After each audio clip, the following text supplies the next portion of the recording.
Hey everybody, Matt Squatch here, back out in the woods. But once again out of breath, but that's no out of the usual for me. I'm up here about 6,500 feet. I'm at the Baldwin Lake area, which is a dried out lake. Pretty interesting area. I was coming up a different way, the back way, the 18, the highway. You can kind of see the dried out lake behind me. We'll go down closer and check it out.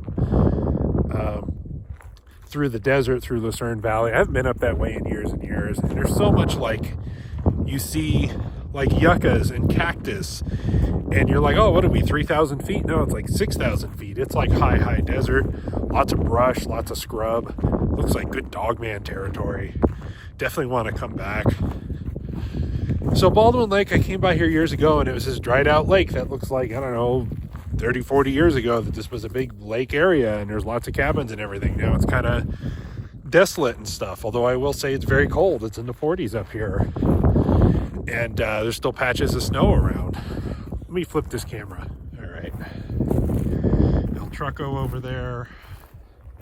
But yeah, you can kind of see this is Baldwin Lake Road. It loops off the 18 and then dumps you back on the, oh, that actually looks like, interesting. Some kind of a big poo-poo's there. It's not quite horse. It's almost like bear poop.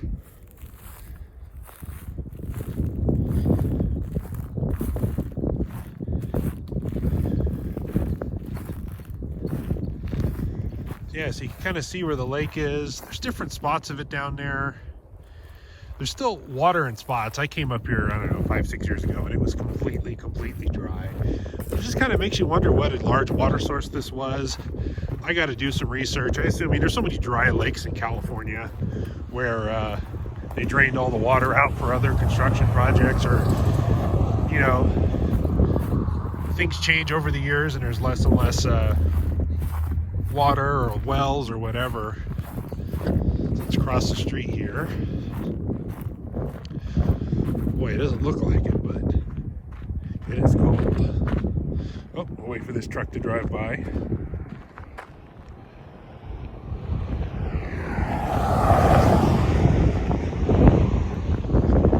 But yeah, you can kind of see this big dry lake bed area. And it goes back for quite a ways. Like the 18 goes back through there. That's kind of the area I just came from, back over there. And then I guess this dumps you onto the 38, it looked like, going towards Big Bear. We're going to go back to, you see snow on the ground, the Claudia Ackley area. We're going to go check that out as well in this little day trip. But yeah, this area would probably be pretty fun to stop maybe where I am there at night, get the night vision out and walk around, because I'm seeing all kinds of tracks and bear evidence and deer evidence and evidence of logs being tore open. And yeah, so this looks like it might be a pretty fascinating area to come check out. Well, I think I'm going to go down the road and see what else I can find in this area. So here we are driving through the lake area. There's not really a lot of public access to get down to where the lake or the lake bed is. And there's a couple of spots that look like it's got a sheen of water, but not much. Tumbleweed.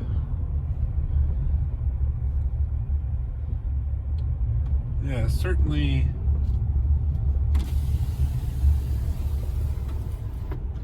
interesting area. I mean, to me, it just has that kind of feeling of there are people, but most of them are cutting through to get to the more populated areas.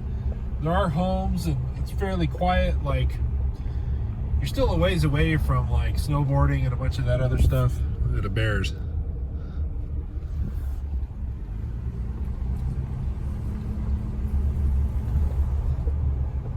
Definitely bears up there. I'm pretty sure that was bear poop I saw earlier.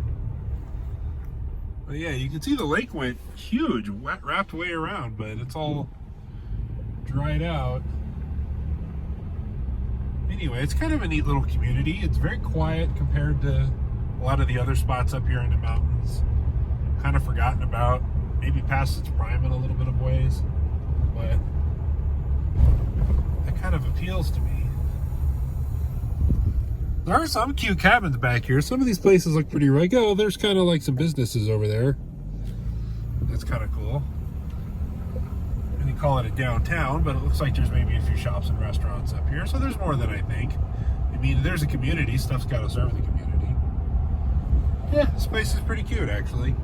Wish there was actual water in the lake, but then it would probably be way more crowded and congested, so I guess you can't have it all. The other side of this lake where you drive in on the 18 is very desolate, very deserty and dry.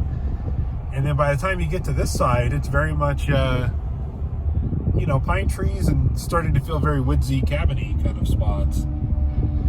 Anyway, well, I'm going to do a little more research on this area and see if I can find maybe some good squatching spots in the area.